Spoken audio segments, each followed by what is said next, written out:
కోరుతాం. ఈ పత్రికా సమావేశాన్ని మన ఫ్లోర్ లీడర్ అయోధ్యలో బాలరాముని ప్రతిష్ట. ఆ రోజు దేశమంతా కూడా దీపావళి పండుగ. ముఖ్యంగా ప్రతి పట్టణంలో, గ్రామంలో, వీధులలో ఆ రోజు రామాలయాలతో పాటు అక్కడ ఉన్న అన్ని మందిరాలలో కూడా పెద్ద ఎత్తున కార్యక్రమాలు నిర్వహించడం జరుగుతూ ఉంది. దాంతోపాటు అయోధ్య నుంచి అక్షింతలు ఇంటింటికి పంపిణీ చేయడం కూడా జరిగింది. ఆ రోజు మనము మన ఇళ్లలో కానీ ఆలయాల్లో కానీ ఆ అక్షింతల్ని మన కుటుంబ సభ్యులందరూ కూడా ఆశీర్వాద రూపంగా తీసుకుంటాను. అది కూడా కార్యక్రమము అక్షింతలతో పాటు చెప్పడం జరిగింది. ముఖ్యంగా ఇందూరు నగరంలో ఆ రోజు మొత్తం కాషాయం కావాలని మేము చెప్పడం జరుగుతూ ఉంది. ముఖ్యంగా అన్ని ఆలయాల శుద్ధి కార్యక్రమం ముందు మొట్టమొదటిగా 18వ తారీఖు నాడు ఎల్లుండి కిల్లా రామాలయ ప్రాంగణం అంతా కూడా శుద్ధి చేయడం జరుగుతుంది.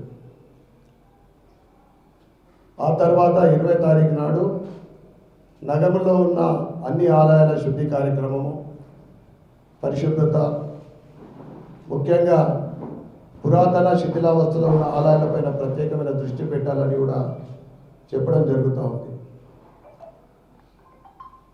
22వ తారీఖు నాడు అన్ని ఆలయాలతో పాటు కిల్లా ఆలయంలో ప్రత్యేకమైన కార్యక్రమాలు 6:30 నుండి కార్యక్రమాలు మొదలవుతూ ఉన్నాయి. 6:30 శ్రీరాముడి సీతమ్మ వారి అర్చన కార్యక్రమము, ఆ తర్వాత హోమము, సీతారాముల కళ్యాణము మరియు పల్లకీ సేవ. ఈ కార్యక్రమాలన్నీ 11:45 పూర్తయితే ఆ తర్వాత స్క్రీన్ మీద అయోధ్య నుండి ప్రత్యక్ష ప్రసారము వీక్షిస్తూ రామనామ జపము, హనుమాన్ చాలీస పారాయణము 12:20 నుండి 12:30 వరకు ఏదైతే ప్రతిష్ట కార్యక్రమం ఉందో మనమందరం కూడా వీక్షించి అందరూ కూడా ధన్యులు కావాలని కోరుకుంటా ఉన్నాం. నిరీక్షణ 3 లక్షల మంది ప్రాణత్యాగంతో అయోధ్య రామ మందిర నిర్మాణము, ప్రతిష్ట కార్యక్రమము మనమందరం కూడా అదృష్టవంతంగా భావించాలి. ఆ ఘటనను చూస్తూ ఉన్నాము. ఈ కార్యక్రమంలో ముఖ్యంగా కిల్లా రామాలయ కార్యక్రమంలో ఇందూరు నగర ప్రజలందరూ కూడా పాల్గొనాలని కోరుతూ ఉన్నాం.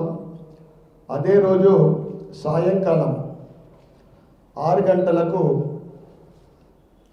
శంభుడిగుడి ఆలయంలో మరియు శంభుడిగుడి ప్రాంగణంలో దీపారాధన సుమారు 1500 మంది మహిళలతోటి జ్యోతులు వెలిగించడము, దీపారాధన చేయడం కార్యక్రమం ఉంది. గ్రామంలోని నగరంలోని అనేక ఆలయాలలో కార్యక్రమాలు కూడా జరుగుతూ ఉన్నాయి. దాంతోపాటు ఈ 2 ఆలయాల కార్యక్రమాల్లో నా భూతో నా భవిష్యత్ అనే విధంగా నిర్వర్తించడం జరుగుతూ ఉంది. కనుక మనందరూ విలేకరుల వారి కుటుంబ సభ్యులందరూ కూడా ఆ రోజు సాయంకాలం తమ తమ ఇళ్లలో 5 జ్యోతులు వెలిగించుకొని శంపుడు గుడికి రావాల్సిందిగా మహిళా మల్లను కోరుతా ఉన్నాం.